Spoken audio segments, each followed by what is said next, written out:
Bienvenue à Débat de presse. Débat de presse, c'est une émission en direct chaque dimanche à partir de 11 h sur les antennes de la RTB.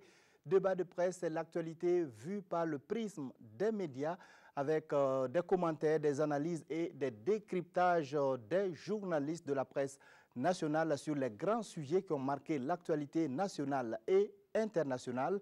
Et pour ce dimanche, 5 sujets sont au menu. Il s'agit de la conférence sur la rationalisation du système de rémunération des agents publics de l'État, de l'opération caisse vide décrétée par le SINCHA, de la demande d'extradition de François Compaoré. Nous dirons un mot sur la Coupe du Monde Russie 2018 et enfin, si le temps nous le permet, nous parlerons de cette rencontre historique entre Donald Trump et Kim Jong-un. Pour débattre de tous ces sujets, je suis en compagnie de 4 confrères de la presse nationale. Il s'agit de Ladji Bama du journal Le Reporter. Bonjour. Bonjour, Sagnon. Nous avons avec nous Xavier Belem-Niegré de la Radio Nationale. Bonjour. Bonjour, Sagnon. Bonjour aux téléspectateurs de la RTV. Autour de la table également, Abdoulaye Tao du journal L'Économiste du Faso. Bonjour. Bonjour. Et nous avons avec nous Paul Miki Rwamba de la radio Ouaga FM. Bonjour. Bonjour Sagnon et bonjour à tous. Merci à tous en tout cas d'avoir accepté notre invitation. Alors, la rencontre sur le système de rémunération des agents publics de l'État s'est tenue du 12 au 14 juin dernier. Elle a réuni le gouvernement, des syndicats et les forces vives de la nation pour discuter des questions de soutenabilité budgétaire, mais également des questions liées à l'équité et à la justice dans le traitement salarial des agents de l'État. Alors, vous avez peut-être vu les conclusions et les recommandations de cette conférence. Alors, qu'est-ce que vous pensez des résultats qui ont été atteints après, donc, à l'issue de cette conférence? Bama. Ben, c'est vrai, on a tous suivi les conclusions. Qu'est-ce qu'il faut dire? Pour moi, comme certainement pour beaucoup de Burkinabés, c'est la désillusion, moi je pense, hein, parce que là, ils étaient nombreux qui attendaient de cette conférence qu'elle vienne à la limite résoudre comme par une baguette magique un certain nombre de problèmes qui étaient posés. Et c'est comme ça qu'on avait présenté la chose dès le départ d'ailleurs. On avait présenté cette conférence comme celle-là qui allait venir pour résoudre les problèmes qui étaient posés par les travailleurs. Alors, moi, au tout début, j'avais déjà dit qu'il ne fallait pas rêver, il ne fallait pas se leurrer parce que c'est comme ça que les gouvernants, en tout cas dans ce pays, ont toujours procédé. Quand des problèmes sérieux sont posés, on ne cherche jamais les solutions de façon rigoureuse. On a toujours cette tendance à vouloir les noyer dans ce genre de fora et puis différer chaque fois les problèmes et puis on gagne en temps. Je crois que c'est toujours le même système qui continue. Aujourd'hui, cette conférence est venue, elle est partie, les problèmes demeurent. Parce que, contrairement à ce qu'on avait fait croire aux gens, aujourd'hui on a dans une histoire de processus maintenant où on dit qu'il faut attendre que un certain nombre de recommandations soient peaufinées, devenir applicables et tout ça. Parce qu'il y a des comités techniques qui ont été mis en place pour affiner en tout cas. Oui, ça procède de ce que je dis. C'est des choses, ça va rien donner. Ça va rien donner. On me dirait que je suis trop pessimiste, négativiste, mais moi je sais que c'est comme ça qu'on a toujours procédé dans ce pays. C'est juste le temps que les gens se concentrent sur ces histoires de comités techniques qui vont se réunir et tout ça, et on gagne en temps. D'accord. Oui, par exemple, dans les recommandations, en tout cas, on a vu qu'il y a peut-être 80% des fonctionnaires burkinabés qui vont connaître une augmentation de leur salaire. Est-ce que ce n'est pas quelque chose pour vous? Moi, je croyais que l'objectif visé, c'était d'arriver à réduire, en tout cas, rendre la masse salariale, en tout cas, plus soutenable par le budget. Si on en revient encore à parler d'augmentation, je ne sais pas en quoi on atteint l'objectif de départ qu'on avait fixé. D'accord, on va voir si votre avis est partagé autour de la table. Xavier, Alors, vous avez suivi les recommandations, 80% d'augmentation de fonctionnaires qui vont connaître une hausse de leur salaire. Il y a eu le problème aussi ou la question du fonds commun qui a été discuté au cours de cette conférence. Qu'est-ce que vous pensez des résultats qui ont été atteints? Alors, contrairement à Bama, je pense au moins qu'il y a eu des décisions assez fortes. Peut-être qu'il reste maintenant la mise en œuvre. Vous avez parlé tantôt de 80% des fonctionnaires qui verront leur salaire sensiblement augmenter. C'est dans un souci d'équilibre et d'équité que cette décision a été prise, parce que de l'autre côté, on a maintenu 20% des fonctionnaires qui ne seront pas avancés pendant un bout de temps. Et c'est dans ce souci d'équilibre qui est recherché. Maintenant, est-ce qu'au niveau de la mise en œuvre, ça ne va pas gripper? C'est peut-être là la réflexion. Il y a eu aussi d'autres propositions. On parle de réactiver, par exemple, les conseils de discipline au niveau des différents ministères et institutions. Je pense que c'est aussi peut-être dans la mise en œuvre que ça peut coïncider. Sinon, c'est des décisions à ce stage, quand même, qui peuvent contribuer à changer beaucoup de choses au niveau de la fonction publique. Il y a aussi cette décision de réduire un peu le train de vie de l'État.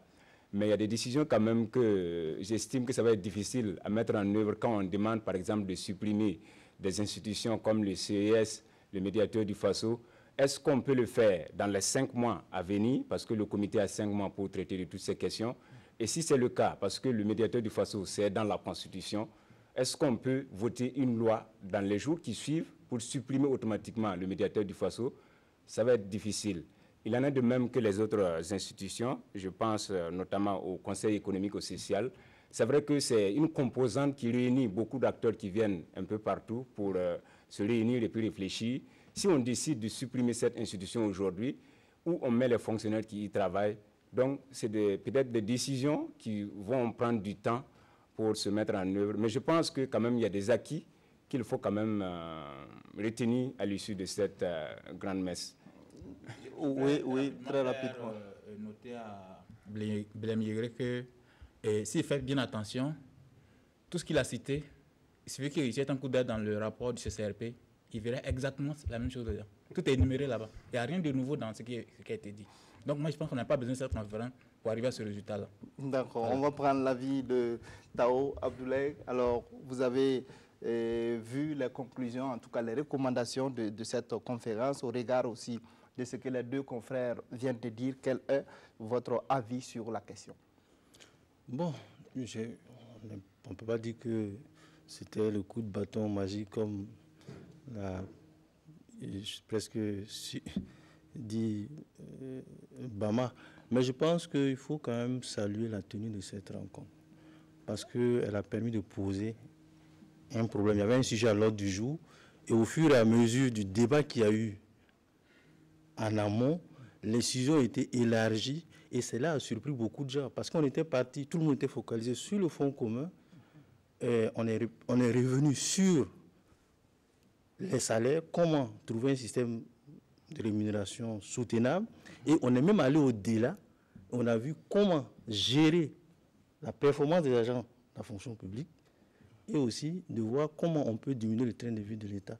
Je pense que l'un dans l'autre, cette rencontre a permis de poser un certain nombre de problèmes, de discuter, de recueillir des avis et de proposer des solutions. Maintenant, peut-être que le vrai débat va se poser sur la pertinence des solutions qui sont proposées et leur mise en œuvre, comme l'a dit mon voisin.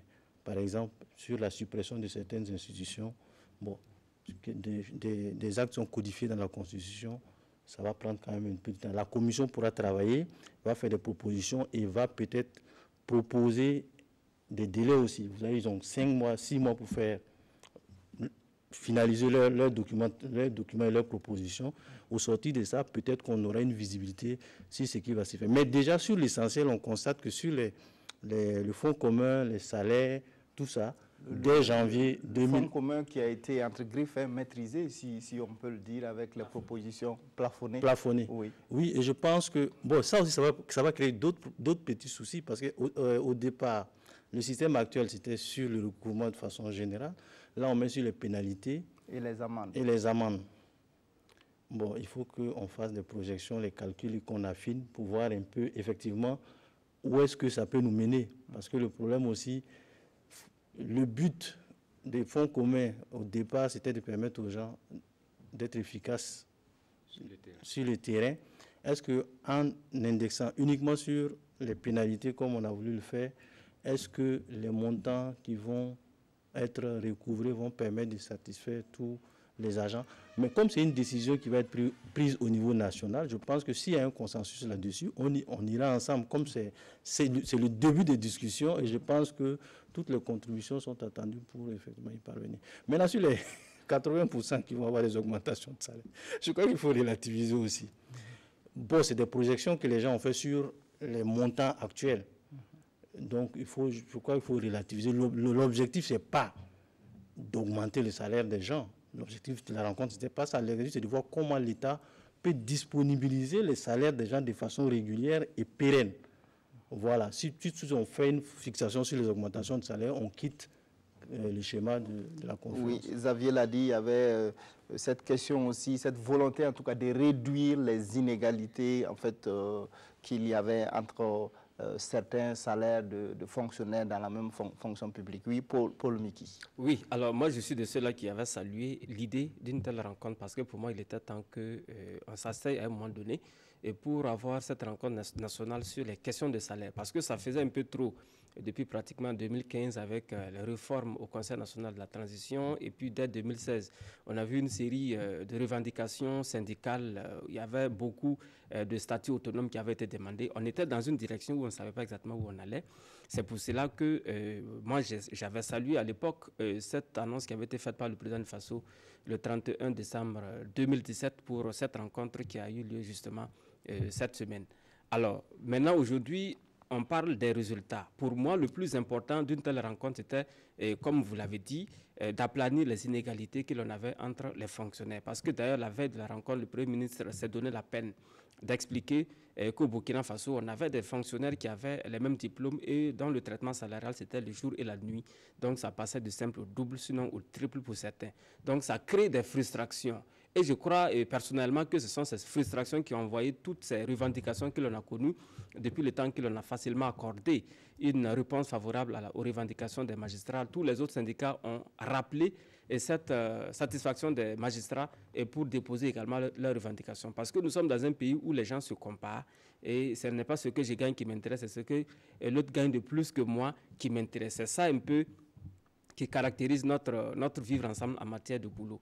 Donc aujourd'hui, au regard des conclusions de cette rencontre, on ne dirait pas conclusion, les recommandations qui en sont sorties, et j'ai vu évidemment que le fonds commun qui cristallise les débats parce que c'est l'élément clé des inégalités entre fonctionnaires du Burkina a été plafonné à 25% et arrimé aux amendes et pénalités comme vous l'avez rappelé.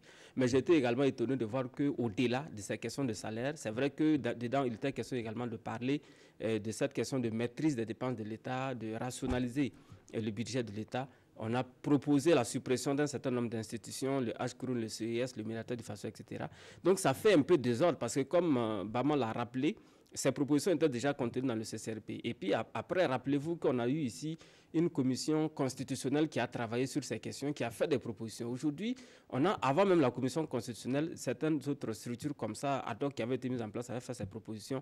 Et aujourd'hui, dans le cadre de cette conférence nationale sur la rationalisation du système de rémunération des agents publics, le débat revient et des propositions similaires sont encore jetées alors que la Constitution n'est pas encore adoptée. Ça fait un peu de désordre, on tire un peu dans tous les sens. Donc c'est ça qui montre un peu le manque de sérieux. Et puis d'ailleurs, le rapport qui nous a été servi, je suppose que c'est un rapport provisoire, sinon c'est un peu mal cousu, c'est truffé de fautes. On a l'impression que c'est un travail qui a été fait à la hâte, juste pour aller donc à cette... ou que la balle a été rejetée dans le camp du comité technique qui a 6 mois pour proposer justement ces réformes. D'accord. Alors oui, M. Tao voulait réagir. Je vais juste revenir sur les institutions. Je pense que les forces vives sont constantes parce qu'elles ont été présentes au CCRP, dans les différentes commissions, et elles ont vu que ça ne bouge pas, elles ont rappelé... Ce sont les mêmes. Elles ont rappelé qu'il y a des sujets en suspens et il y a des institutions budgétivores. Et je pense qu'aujourd'hui, avec cette énième répétition de la suppression, la nécessité de rationaliser les institutions, on ne va pas dire supprimer, de rationaliser certaines institutions, je pense que maintenant, il faut qu'on mette le pied dans le plat. Maintenant, on verra si le gouvernement est sérieux, parce que la Constitution n'est pas encore la nouvelle constitution n'est pas encore adoptée. On verra si à l'occasion de sa validation, si c'est possible d'intégrer ces nouvelles dispositions. Je pense que c'est l'occasion aussi pour les décideurs de le faire. Il y a eu aussi cette proposition de diminuer en tout cas la durée de maintien des rémunérations servies aux membres du gouvernement lorsqu'ils quittent le gouvernement et le délai passe de 6 mois à 3 mois, je crois. Oui, je pense que c'est des décisions salutaires quand même. Mais là où ça peut gripper, parce qu'on a recommandé aussi de travailler à l'inclusion de tous les syndicats pour la mise en œuvre un peu de ces réformes-là. On sait qu'il y a une centrale syndicale qui n'a pas participé à ces travaux. Comment il faut amener ce syndicat sur la table des négociations pour pouvoir réussir la négociation de la trêve sociale, parce que c'est aussi l'une des recommandations. S'il n'y a pas de trêve sociale, ça veut dire que ça va être grippé au niveau de la mise en œuvre de ces recommandations. Si au niveau de ces structures syndicales, la coordination des syndicats de la fonction publique et l'UAS décident de bloquer, entre guillemets, un peu ces décisions qui ont été prises, ça va être difficile. Parce que vous savez que les syndicats du ministère de l'économie et des finances va encore en grève à partir de ce lundi. C'est la preuve qu'il y a encore du boulot à faire pour les membres de ce comité qui sera mis en place pour traiter ces questions pendant les 5 prochains mois. D'accord, oui. Bama? En fait, ce que moi je veux que les uns et les autres comprennent, c'est que, voyez-vous, ça veut dire qu'on peut faire la grande théorie, mais à la fin, on revient toujours à la même chose. Vous voyez, Tao vient de dire que concernant les institutions, les choses étaient déjà, tout était déjà calé depuis longtemps. On ne fait que faire des rappels. C'est pourquoi moi je dis qu'en réalité, il ne s'agit pas de tenir des rencontres pour faire quoi que ce soit. Il s'agit d'appliquer des choses qui sont déjà prévues depuis longtemps. C'est tout ce qui nous manque dans ce pays. C'est une volonté politique qui nous manque dans ce pays pour appliquer, pour prendre des décisions fortes et les appliquer véritablement sur le terrain. Sinon, rien n'est à inventer aujourd'hui. Voyez-vous, cette histoire de fonds communs, moi, j'étais heureux d'entendre le ministre de la fonction publique se poser une question qui est très pertinente. À la fin de tout ça, il se demande, mais à la fin, est-ce qu'on pourra vraiment appliquer ça? Parce qu'il se demande si ça ne va pas avoir un effet sur la collecte même des recettes. Parce qu'au début, l'objectif de ce fonds commun, c'était quoi? C'était d'amener les gens, plus tu fais des recettes, plus tu sais que tu auras un fonds commun qui sera majoré. Mais aujourd'hui, si on enlève ça, mais le gars va s'asseoir aussi dans son bureau, il sait qu'il n'y a pas d'enjeu pour lui, il ne fera rien. Et du coup aussi, ça veut dire que les recettes seront appelées aussi à baisser. Voilà tout le problème ici. Et c'est que le ministre est conscient de ça, c'est pourquoi il pose le problème. Donc c'est pour vous dire que, en réalité, ce qu'on dit là, c'est des vœux pieux. Les gens, ils ne vont jamais aller au-delà de ça. Ils savent la réalité, il faut appliquer des décisions. Prenons cette histoire des salaires des ministres, où on dit qu'on quitte de 6, on vient à 3 mois. Mais pourquoi ne pas supprimer ça totalement? Ça sert à quoi? Dans un pays pauvre comme le Burkina, le monsieur, il a fait tout son temps au gouvernement, il a fini son mandat, il rentre chez lui, on lui gratifie de 3 mois de salaire et d'avantages gratuitement comme ça, pendant que l'instituteur qui est dans le village là-bas, qui souffre toute l'année, il n'a pas droit à ça. Pourquoi on fait ça? Prenez les salaires de certains ministres qu'on qualifie d'oiseaux rares. Comment vous pouvez comprendre dans un pays comme le Burkina? Une ministre qui a 6 millions de salaires, pendant que la loi est bien claire sur la question. Cette loi n'est pas encore abrogée. Tous les ministres, quelle que soit ta provenance, quel que soit ton salaire, où tu étais, tout est indexé tout le monde est payé sur le même. On ne sait pas sur quelle base ils se sont levés pour aller fixer des salaires de 8, voire même plus de millions à des ministres, tout simplement parce qu'ils sont des oiseaux rares. Soyez sérieux. On ne veut pas avancer. D'accord, Paul Niki voudrait réagir. Je pense que globalement, c'est une sorte de crise de la fonction publique ici qui est en débat. Et parce que c'est vrai, Ibama l'a rappelé, effectivement, en supprimant le fonds commun, on peut amener à avoir des baisses de recettes. Mais ça devrait sur pas le fonds commun, il y a aussi que le fonds commun, le FC, comme on le dit, prenait aussi des proportions assez 55 milliards. 55 milliards dans les projections, on allait atteindre un jour 100 milliards. Il faut nous le démontrer aussi, parce que moi, je n'ai jamais cru à ce chiffre. Ce gouvernement, on les connaît. Et si vous écoutez les financiers, ils sont pas tout à fait convaincus de ce chiffre. Rien ne nous prouve que c'est vraiment 55 milliards. On a toujours vu des chiffres dans ce pays qu'on avance, mais quand on creuse, c'est un chiffre qui a été monté pour monter la population contre les travailleurs. D'accord, mais c'était quand même une source d'inégalité entre les fonctionnaires. Ce sont des chiffres qui ont été effectivement avancés, 55 milliards. Mais il faut peut-être faire la part des choses. En tentant d'économiser 55 milliards, combien de francs on pourra perdre justement dans la baisse des recettes, comme Bama l'a dit. Mais en réalité, en principe, ça ne devrait pas être le cas pour un fonctionnaire qui est normalement payé pour collecter les recettes. Si aujourd'hui on supprimait le fonds commun et qu'on constatait que les agents et collecteurs avaient baissé des régimes, il va falloir donc évidemment prendre des sanctions en ce moment. Parce que tout le problème dont on parle aujourd'hui, c'est un problème assez global. Pour moi, c'est une crise globale de la fonction publique. Non seulement il y a beaucoup de travailleurs qui, en réalité, ne travaillent pas. Ça, peut-être que demain, il faut penser à un forum national, justement, pour voir qui fait quoi dans la fonction publique, parce qu'ils sont nombreux, des agents aussi qui émargent au budget de l'État et qui ne font absolument rien. Je pense que si on règle ce problème et que l'on met tout le monde, effectivement, à la tâche, on peut donc être amené à augmenter les recettes à ce niveau. Donc, au-delà de cette question de système de rémunération, il faut voir également le système de redéploiement des fonctionnaires. C'est assez important parce que les députés nous ont montré à travers des enquêtes parlementaires qu'à Ouaga, on a des lycées où il y a pléthore d'enseignants. C'est le cas du lycée Philippe Zenda Kaboré. Et à côté de cela, en milieu rural, on a des lycées qui n'ont pas d'enseignants, des écoles primaires qui n'en ont pas.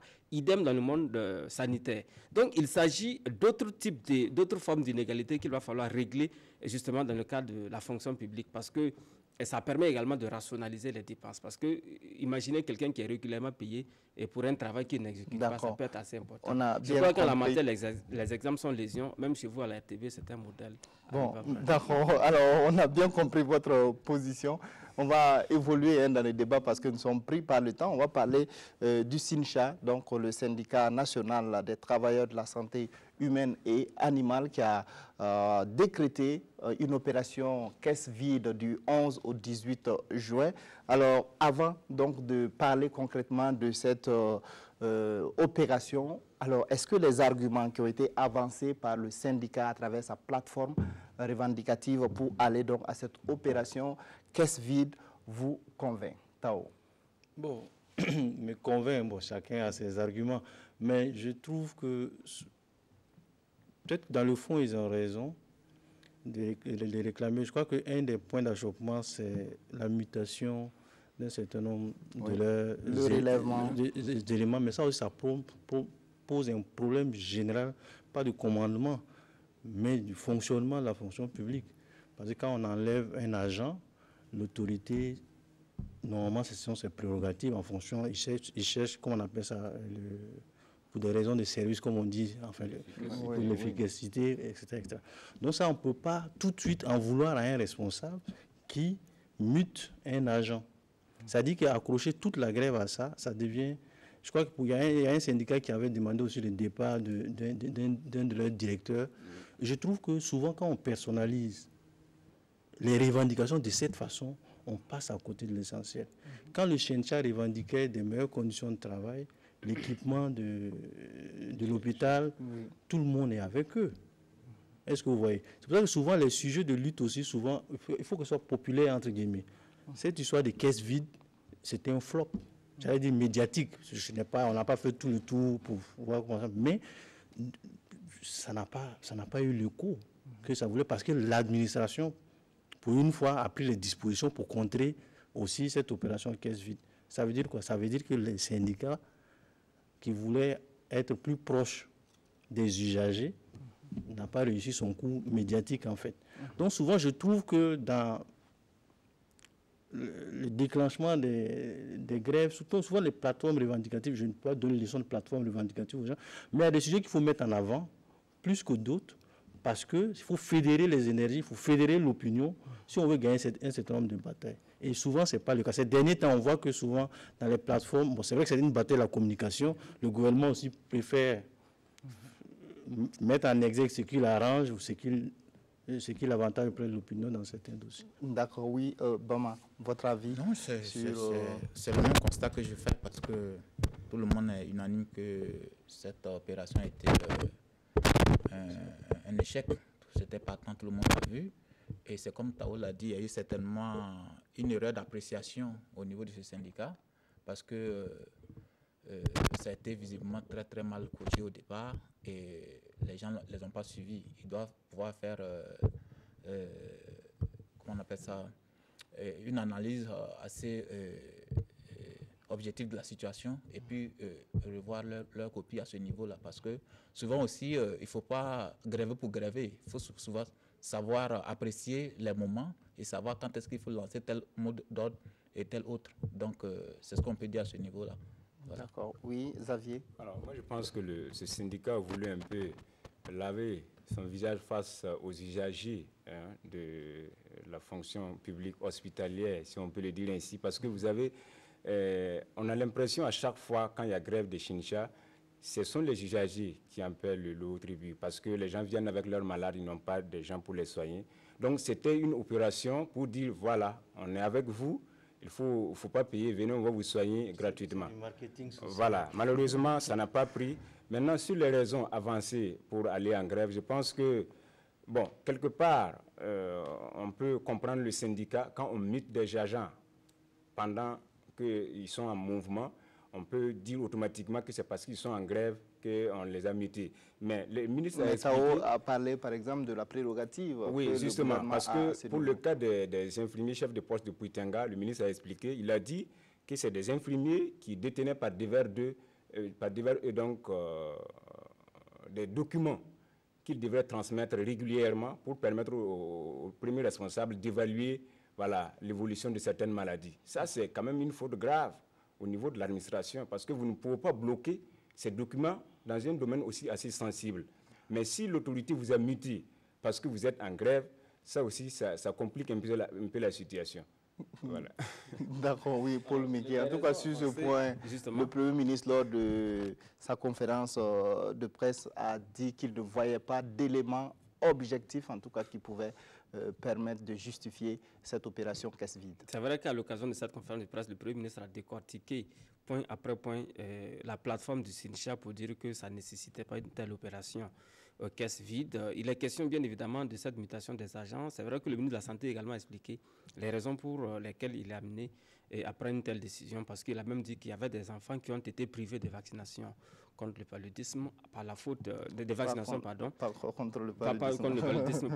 Par la faute justement de ces agents qui ont finalement été mutés. Alors, dans ça, le syndicat a décrété très rapidement, je dirais d'ailleurs, cette opération caisse vide, parce que comme Xavier l'a dit, ils estimaient évidemment que ça allait rencontrer l'assentiment des gens et que les gens allaient être très contents de se rendre au niveau des formations sanitaires du public pour se soigner gratuitement. Et bien le gouvernement également, le ministère notamment a fait l'effort d'aller sur le terrain pour faire le constat que c'est une opération qui n'a pas été suivie. Donc ça a été une bataille médiatique, comme Tao l'a dit, entre le Sincha et puis le gouvernement pour montrer que les uns voulant l'opération caisse vide, ça n'a pas été un succès. Mais dedans également, le gouvernement a insisté pour expliquer le fait qu'on peut se réjouir aujourd'hui de se soigner gratuitement, mais demain, on ne garantit pas que les médicaments vont être là parce que c'est l'argent récolté et qui va servir justement d'approvisionner, notamment pour les réactifs au niveau des hôpitaux publics. Donc, en conclusion, le syndicat, normalement, devrait tirer les leçons de cette opération caisse vide d'une semaine et puis voir comment est-ce qu'il peut réorienter ses luttes. Maintenant, moi, j'ai un problème de façon générale avec les plateformes aujourd'hui que l'on voit. De plus en plus, on a un certain nombre de revendications qui ne valent pas la peine, justement, de rentrer dans un bras de fer. C'est vrai que, même s'il s'agit de revendications, j'allais dire, salariales, je peux comparer. Mais il y a certaines considérations, franchement. Mais un syndicat, en principe, même, devrait être également légaliste, républicain, si vous voulez, et puis voir, dans le fond, est-ce que ses membres ne sont pas en faute par rapport aux services publics qu'il faut rendre. Donc, il faut peut-être faire la part des choix à un moment donné pour prendre le pour et le contre par rapport à certaines décisions que le gouvernement viendra à prendre, plutôt que de rentrer dans une ligne de défense systématique vis-à-vis d'un membre d'un syndicat, même s'il est en faute expressement. Oui, Tao voudrait réagir. Moi, je pense que cette année-là, on est rentré dans une nouvelle phase, dans le face-à-face entre les syndicats et puis le gouvernement. Ça va être très déterminant pour la suite. Parce qu'aujourd'hui, on a en face un gouvernement qui répond point par point. Et quand vous lui donnez un coup, il trouve un moyen de répondre. Et on assiste à ça, on ne sait pas jusqu'où ça va aller, mais les plus à perdre, ceux qui ont le plus à perdre aujourd'hui, ça va être les syndicats. Pourquoi? Parce que s'ils ne font pas l'effort, comme Miki vient de le dire, d'avoir des plateformes revendiques qui sont vraiment responsables et mobilisatrices, qui mettent devant l'intérêt général. Parce qu'aujourd'hui, c'est quoi? On a une fonction publique, tout le monde reconnaît que notre fonction publique ne travaille pas. Elle est à l'arrêt. Et ce sont les questions pécuniaires qui sont devant. Et quand les gens sortent, c'est souvent pour des questions pécuniaires. Aujourd'hui, vous ne voyez pas les syndicats se mobiliser pour remettre la fonction publique au travail. Quelles sont les contributions objectives qu'ils vont faire par rapport à ça? Le gouvernement, on les attendait. Il y a eu des propositions qui ont été faites au passage, justement. Il y a eu des propositions qui ont été faites, qui sont d'autres techniques. Il y a eu les fiches de poste qui vont être adoptées. Il y a eu la biométrie, les fiches de présence, l'évaluation je ne sais pas si c'est journalier, en tout cas mensuel, du travailleur. Ça, ce sont les nouveautés peut-être qui vont amener une nouvelle mentalité. Parce que le fonctionnaire d'aujourd'hui, il est pratiquement son propre patron parce qu'il a un patron qu'on ne voit pas. Que le gouvernement qui est là, qu'on ne voit pas, on ne voit pas vraiment au quotidien dans son travail. Et je pense qu'on rentre dans une nouvelle dimension de la lutte. Et je pense que si les syndicats se mettent au niveau, parce que le gouvernement a le dos au mur, il ne va pas se laisser faire. Peut-être qu'on va aller dans des affrontements qui vont avoir des conséquences peut-être dommageables pour le pays, mais c'est à chaque acteur de voir jusqu'où on peut équilibrer la machine dans l'intérêt général. D'accord, oui. Dernière réaction, Xavier. C'est surtout par rapport à cette grève sur l'opération Caisse-Vide-là. Alors, le gouvernement estime par exemple que pour que les services de santé fonctionnent bien, il faut environ 900 milliards. Alors qu'actuellement, le gouvernement donne 200 milliards dans le secteur de la santé. Si avec ces mouvements, ça va nécessairement ronger encore le budget, c'est les syndicats qui vont sortir encore pour dire que voilà, il y a manque du matériel, alors que dans la dynamique actuelle, on tend un peu à l'autonomie de ces structures de santé-là. Quand on parle, par exemple, du CHU à la Ouédraogo, c'est un hôpital qui tend à s'autofinancer. Si on est dans cette dynamique de l'autofinancement, il faut avoir peut-être des prêts pour faire fonctionner l'hôpital. Et il y a cette opération caisse vide. Je me demande si le syndicat va se retrouver en tant que partie prenante pour le bon fonctionnement du CHU. D'accord. Une réaction ou sinon... de façon générale, en 30 secondes. En 30 secondes, c'est juste pour dire qu'on a constaté aujourd'hui des syndicalistes, des syndicats en tout cas qui sont très bouillonnants, il y a cette fronde sociale. Mais moi, je me pose la question, est-ce que ce sont les syndicats qui sont devenus subitement forts ou c'est le gouvernement qui est devenu trop faible aujourd'hui et pour qu'on en arrive à cette situation? Mais je pense que la seconde hypothèse est la plus plausible parce qu'il manque également cette réaction, cette fermeté de la part du gouvernement. On a l'impression qu'on marche sur des œufs, on fait attention à tout soulèvement éventuel. Donc on se retrouve face à une situation où ce sont les contribuables finalement qui perdent le plus lourd tribut et le problème ne sera pas réglé tant que les Burkinabés ne pourront pas se soigner, se nourrir, s'éduquer, etc. par la faute des syndicats et du gouvernement parce que dans leur bras de fer, ce sont les contribuables qui payent quand même. D'accord. Oui, merci en tout cas pour vos contributions. On va parler d'un tout autre sujet. Il s'agit donc de l'extradition de François Compaoré. Les Burkinabés vont devoir attendre encore 4 mois pour savoir si François Compaoré sera extradé vers le Burkina Faso au cours de la semaine. La chambre d'instruction de la Cour d'appel de Paris a renvoyé sa décision ou son verdict, en tout cas au 3 octobre prochain. Les juges français demandent à la justice burkinabé de fournir des éléments matériels précis, susceptibles en tout cas de prouver l'implication de François Compaoré dans l'assassinat du journaliste Norbert Zongo et de ses 3 compagnons d'infortune. Comment analysez-vous, Bama, ce nouveau développement dans cette affaire? Non, c'est une situation qui est assez consternante de mon point de vue. On est tous en tout cas moi personnellement, j'étais très déçu de voir l'issue de l'audience, la dernière audience qui a renvoyé la décision en octobre. On ne sait pas finalement où on va dans cette affaire. François Compaoré, on l'aura un jour au Burkina ou pas. Finalement, on se demande si il faut continuer de rêver, quoi. Et là, moi, je finis par comprendre que finalement, les Français ne sont pas aussi sérieux que ça dans le traitement de ce dossier. Parce que on ne peut pas passer tout ce temps-là. Au début, on nous avait parlé d'une histoire d'équité, d'être sûr que s'il vient au Burkina, il y aurait une justice équitable. Si le Burkina pouvait enlever de son arsenal pénal la peine de mort, tout ça a été fait. Aujourd'hui, c'est une affaire de preuves matérielles qu'il faut fournir. Finalement, moi, je me demande, ce juge français, il veut finalement juger notre dossier là-bas ou bien c'est quoi au juste? Mais bon, pour les avocats, par exemple, hein, c'est la preuve que ce dossier qui est déposé non, devant il ne faut pas confondre les choses. On n'a pas dit qu'on va là-bas pour établir la culpabilité de François ou pas. C'est ici qu'on doit parler de ça. C'est la justice burkinabé qui doit statuer sur sa culpabilité ou non. On leur demande juste de nous l'amener. Au début, moi je pense que tout ce qu'il voulait dans cette affaire pour pouvoir nous l'amener, c'est de savoir si on ne va pas lui appliquer la peine de mort. On leur donne cette garantie. Il voulait aussi savoir s'il aurait une justice équitable. Je crois que ça aussi, il ne peut pas nous donner des leçons d'équité en justice ici aussi. Je crois que ça aussi, c'est élagué. Maintenant, cette affaire de donner des preuves qu'il est impliqué, finalement, c'est comme si on voulait en fait vider l'affaire finalement en France. Moi, je ne comprends plus rien. C'est ici qu'on doit parler de ces aspects-là. Qu'on nous l'amène, et c'est devant le juge burkinabé qui va prouver sa non-culpabilité, et puis il va partir chez lui.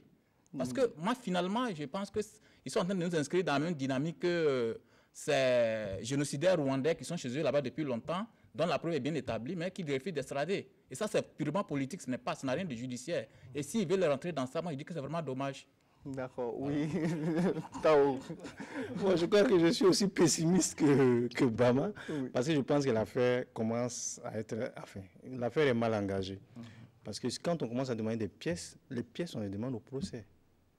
Avocat, partie contre partie, et on est à une instruction. Il y a une instruction à la base, souvent même avant.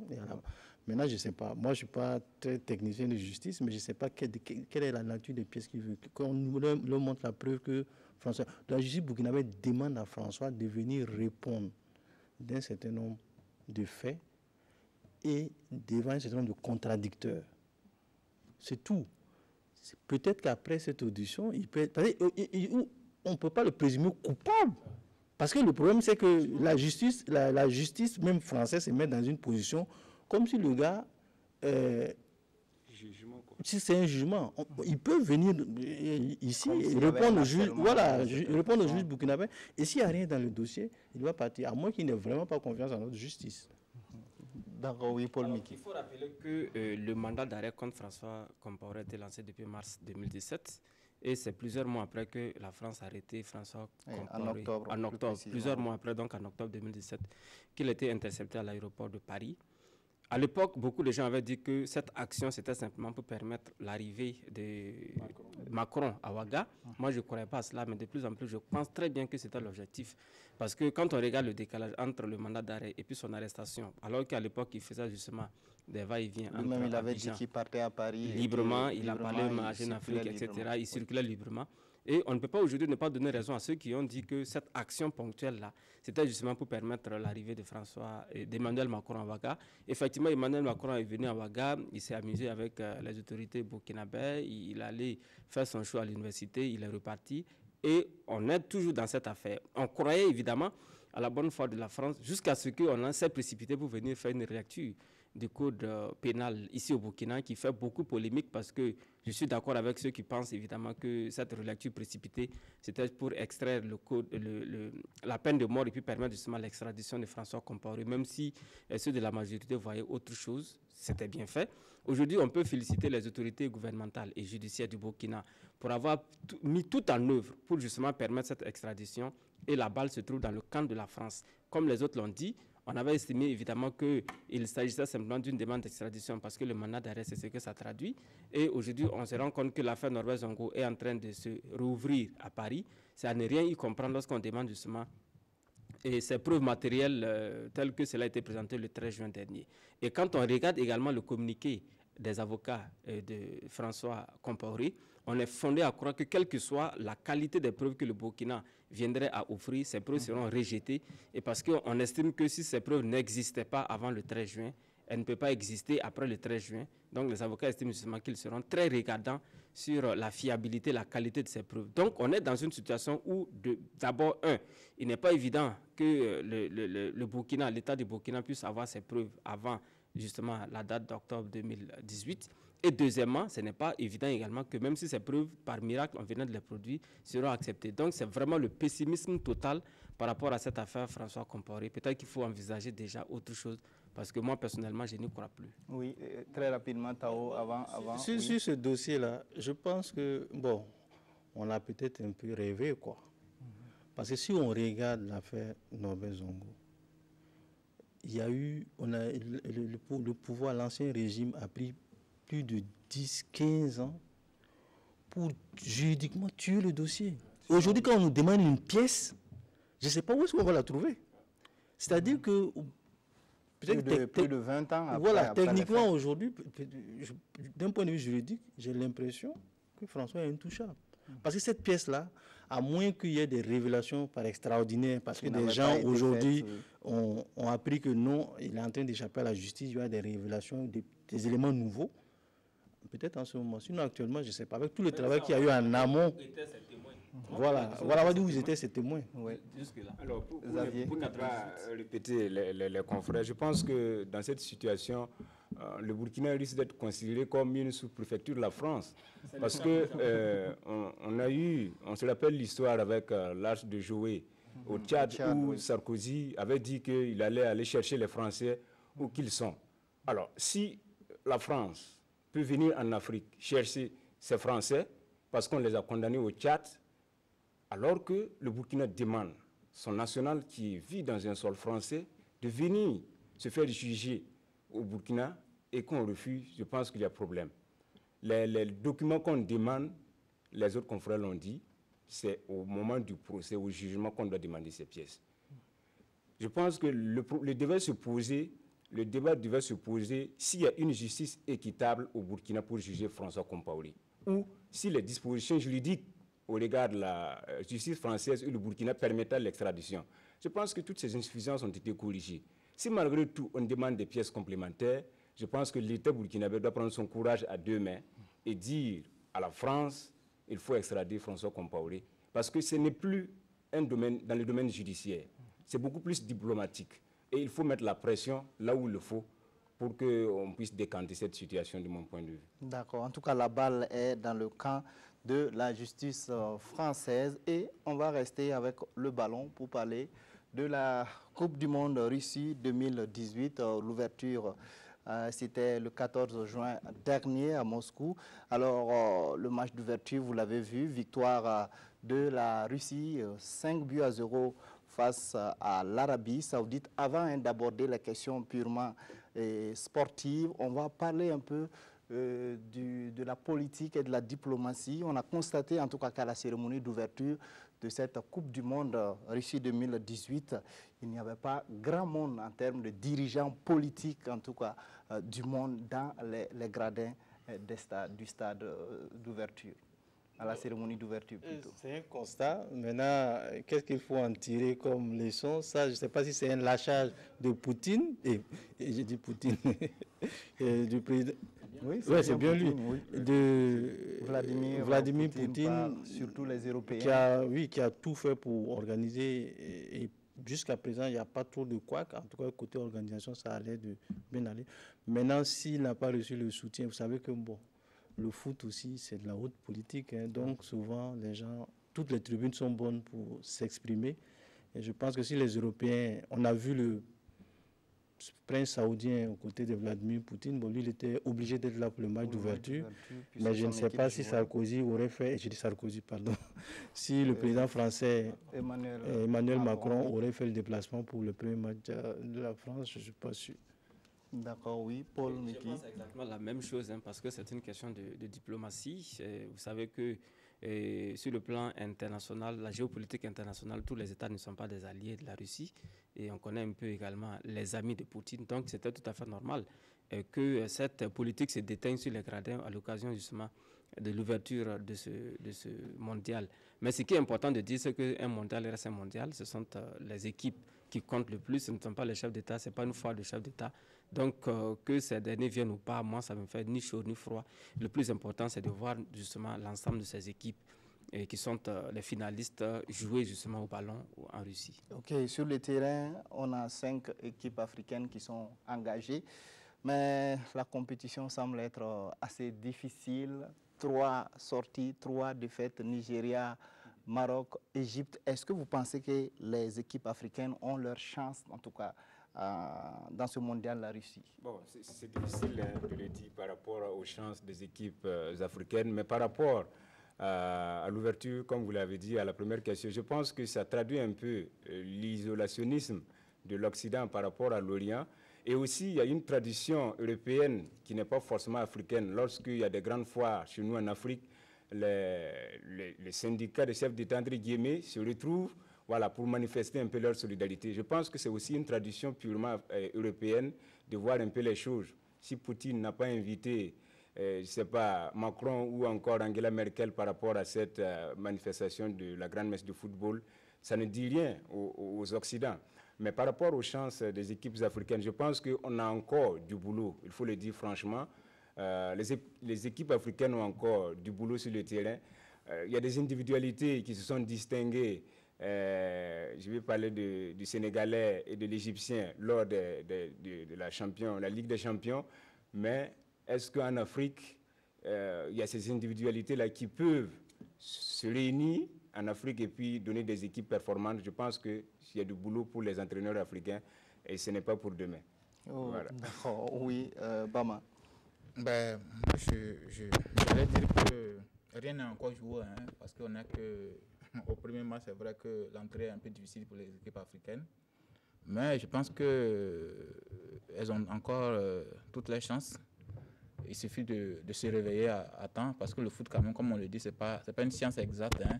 On peut commencer difficilement, mais pouvoir se relever par la suite. Donc, il y a 3 qui sont tombés, il y a encore 2 qui arrivent. Espérons que ces 2 ne vont pas tomber comme les 3 premiers. Il y a donc, effectivement voilà. le Sénégal et la Tunisie qui n'ont pas encore joué leur premier match. Voilà. Donc je pense qu'on peut toujours croiser les doigts et puis espérer que...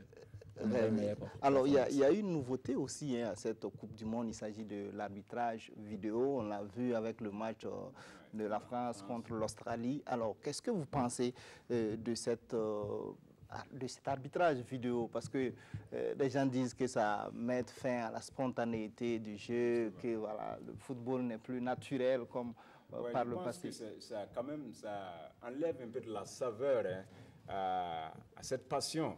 Parce que lorsque vous voyez souvent des gens polémiquer, c'est autour du fait que c'est une erreur d'appréciation de l'arbitre. Et ça crée la polémique. Et c'est ça aussi, l'engouement, et puis ça cristallise un peu les passions, que ce soit dans les stades ou dans les salons, quand les gens suivent le football. En tout cas, c'est une évolution, de mon point de vue, qui a enlevé du goût à la passion du football. Voilà, quand il faut aller revoir, visionner un peu certaines actions pour venir apprécier un peu l'action, pour siffler la faute, bon, je pense que pour moi, hein, c'est un recul qui enlève un peu de la saveur, même si objectivement, ça permet de départager les équipes. Oui, en tout cas, les défenseurs de la vidéo disent que c'est pour la justice, hein, et ça permet d'éviter des buts ou des trucages de match par les arbitres. C'est effectivement pour une question de justice. Il faut être le plus juste possible en matière d'arbitrage, même si je suis d'accord avec Xavier que ça tue un peu la saveur du match de football. Mais le constat également, c'est qu'il y a eu beaucoup de polémiques sur des fautes non sifflées ou des fautes qui ont été sifflées par erreur, par la faute justement de l'arbitrage. Parce que l'arbitre central même ne peut pas tout voir sur le terrain, donc il va falloir faire recours. Si on veut être tellement juste avec le football, il faut mettre en place cet arbitrage. Mais un jeu reste un jeu. Peut-être qu'il faut retirer donc cet arbitrage vidéo et puis jouer un football naturel, football bio, comme certains l'ont dit, et puis voir un peu ce que cela va donner. Maintenant, demander justement aux arbitres de faire l'effort d'être le plus juste possible, parce que la partialité de l'arbitre également peut amener à faire recours à cet arbitrage vidéo. D'accord. Alors, on va parler du mondial, mais pas de celui en cours, hein, avec la candidature du Maroc pour la Coupe du Monde 2026. Le Maroc n'a pas été retenu, hein, face au trio États-Unis, Canada, Mexique. Qu'est-ce que vous pensez? Un mot sur ça, les Africains? Je suis un peu déçu pour le Maroc, sincèrement, parce qu'ils ont beaucoup communiqué. Oui. Et je pense que techniquement, et financièrement, ils avaient les moyens d'organiser cette CAN. Cette coupe, décidément. Oui. Mais je ne sais pas si ils auront l'occasion encore de tenter. Je crois qu'ils se sont reportés encore comme candidats pour la prochaine fois, 2030. En espérant qu'il n'y ait pas encore une autre coalition en face. Mais je pense que... Mais j'étais quand même surpris par l'écart au niveau du vote. Je croyais que la plupart des Africains, un certain nombre de pays d'Asie ou de pays arabes allaient quand même les soutenir, mais le cas était quand même assez conséquent. Assez important. Est-ce que le Maroc avait vraiment les moyens, en tout cas, d'organiser cette coupe? Bon, je pense que c'est véritablement le problème de moyens qui a fait échouer, hein, la candidature du Maroc. Parce que quand on regarde un peu l'autre coalition, ils veulent injecter environ 14 milliards de dollars, hein, si je ne m'abuse, pour, c'est 14 milliards de dollars que la FIFA compte engranger avec ces pays-là par rapport au Maroc. Donc, c'est des changements économiques qui ont certainement fait échouer le Maroc à ce vote. Bon, peut-être d'ici la prochaine Coupe du Monde, peut-être le Maroc pourra encore affiner un peu ces échanges pour aboutir. Mais je suis un peu déçu des pays africains qui ont quand même voté, qui n'ont pas voté pour le Maroc. C'est vrai, il y a des enjeux diplomatiques et puis économiques que nous autres, on ne maîtrise pas. Mais je pense que par la solidarité, ils devraient quand même voter le Maroc. Quand on prend par exemple la Guinée, qui a refusé d'organiser, ou du moins, avec la situation de Ebola. Il y a des matchs de la Guinée qu'on a joué au Maroc, à cause de la maladie à virus Ebola. Et ce pays refuse de voter, par exemple, le Maroc. Bon, je ne sais pas comment ils expliquent ça, mais quand même, en tant qu'Africain, c'est ce qu'on dit. C'est ce qu'on dit. Bon, on est un peu déçus quand même de ces pays qui ont voté pour la coalition au détriment du Maroc. D'accord, oui. Je crois que personne ne devait être étonné par rapport à ça. Hein. Si on tient compte de ce que Mickey a dit tantôt, le foot, c'est d'abord du business. Hein. C'est ça. Ça dépend de ce qu'on met dans la balance pour les uns et les autres.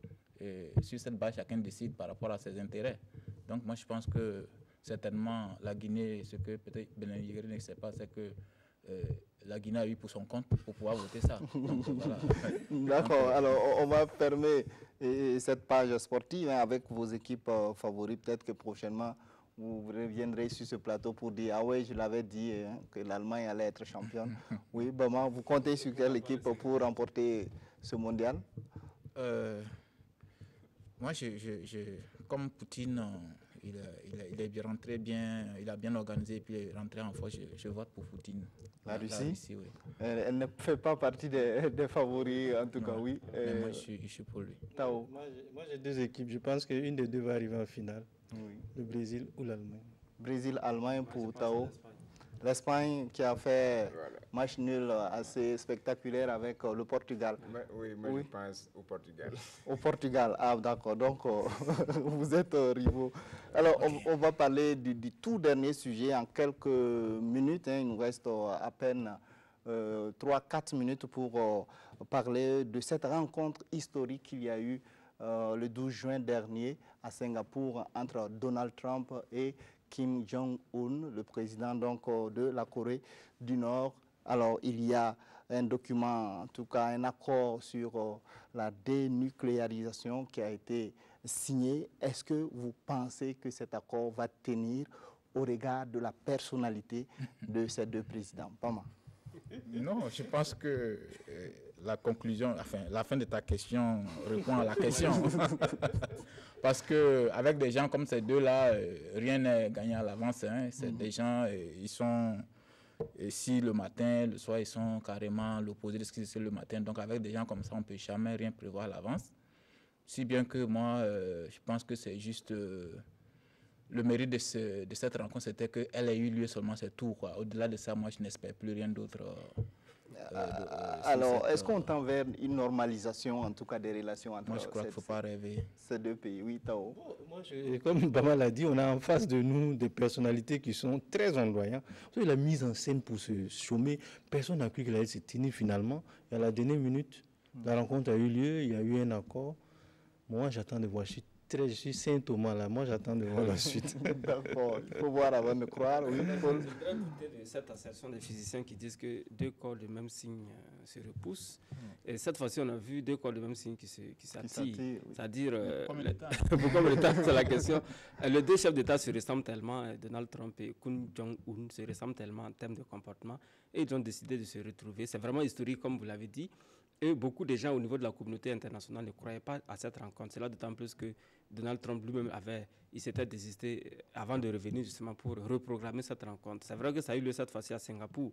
Ce n'est ni à Washington ni à Pyongyang. Mais peut-être que dans les jours à venir, ils vont tenter justement de se rapprocher. Parce que dans l'accord dont vous parlez, il est question également d'une invitation, à deux sens d'ailleurs, des deux chefs d'État qui sont lancés des invitations mutuelles. Donc on attend de voir si ces visites auront lieu d'abord. Deuxièmement, également la mise en œuvre de ce protocole qui a été signé. Et il faut vraiment prendre ça avec beaucoup de pincettes parce qu'on sait ce que ces deux chefs d'État font bien souvent avec des papiers, même quand c'est signé. On peut revenir justement sur sa parole. J'ai vu déjà des gens qui ont commencé à dire que la signature de Kim Jong-un ressemble déjà à un essai nucléaire. C'est pour dire que sa femme oblique là, il est toujours dedans. On a l'impression que ce sont forts favoris. Je ne sais pas ce que deviendra donc la Corée du Nord sans le nucléaire. D'accord. En tout cas, il y a déjà des annonces au lendemain de la signature de cet accord. Donald Trump a annoncé qu'il mettra fin aux exercices militaires conjoints avec la Corée du Sud. Mais il ne retire pas les soldats américains oui, là-bas. Mais les exercices prendront fin en attendant, même si les soldats restent sur place. Alors oui, Xavier, alors, pour terminer. terminer. Là où quand même je suis un peu optimiste par rapport à cet accord, c'est au niveau de la sanction, au niveau de la sanction sur l'embargo imposé à la Corée du Nord. Je pense qu'au-delà de tout ce qu'on peut caractériser la Corée du Nord, parce que c'est l'arme nucléaire, la sève nourricière de ce pays, c'est un pays où la population est assez pauvre. Voilà, quand vous regardez un peu les statistiques. Et en levant un peu l'embargo, ça va permettre, de mon point de vue, à venir un peu soutenir ces populations pauvres-là qui ont besoin d'un minimum vital dans certaines localités de ce pays. Et autre aspect, il y a le traité de paix entre son voisin du Sud. Je pense que c'est aussi quelque chose d'important qu'il faut mettre à l'actif de cet accord, même si, comme les autres ont déjà dit, bon, c'est vrai, c'est un accord qui peut être remis en cause à tout bout de champ. On ne peut pas croire ni à Donald Trump, ni à Kim Jong-un. D'accord. En tout cas, merci pour vos différentes apports, vos différentes contributions à cette émission qui s'achève. Le temps imparti donc est arrivé à terme. Merci pour votre présence sur ce plateau et merci à vous, chers téléspectateurs qui nous suivez depuis le cap de 11h. Et je rappelle très rapidement que j'étais sur le plateau avec Abdoulaye Tao de l'économiste du Faso, Ladi Bama du journal Le Reporter, Paul Miki Rwamba de Ouaga FM et Xavier Belamiégré de la Radio Nationale. Restez en compagnie de nos programmes. L'information revient tout à l'heure à 13h avec Marguerite Douagneau.